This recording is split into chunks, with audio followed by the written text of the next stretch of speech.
Welcome to V Homes and Properties. இப்போ நீங்கள் பார்க்கக்கூடிய இந்த வீடு சேலம் அரசு மோகன் குமாரமங்கலம் மருத்துவக் கல்லூரி மெடிக்கல் காலேஜுக்கு பக்கத்தில் தாங்க இருக்குது.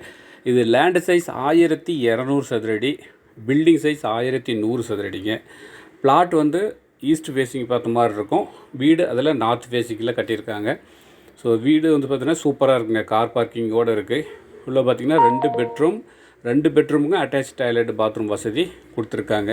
ஹால் சைஸ்லாம் நல்லா பெரிய ஒரு ஹால் சைஸ் 16க்கு 16 பெரிய ஒரு ஹால் சைஸ். 2 பெட்ரூமும் மாஸ்டர் சைஸ் பெரிய பெட்ரூம் கொடுத்துருக்காங்க. கிச்சன் இருக்குது. எல்லாம் வாஸ்து முறைப்படி கட்டப்பட்ட ஒரு நல்ல ஒரு வீடு தான் பார்த்துட்ருக்கீங்க. ஸோ இந்த வீடினுடைய ப்ரைஸ் டீட்டெயில் எல்லாமே நம்ம டிஸ்பிளேயில் போட்டிருக்கோம். பாருங்கள். இதை பார்க்கணுன்னா கீழே இருக்கிற நம்பருக்கு டயல் பண்ணுங்கள். நம்ம சேனலை சப்ஸ்கிரைப் பண்ணலைன்னா சப்ஸ்கிரைப் பண்ணிக்கோங்க. பெல் சிம்பிளை ஆல் பண்ணிக்கோங்க. மீண்டும் சந்திப்போம். நன்றி, வணக்கம்.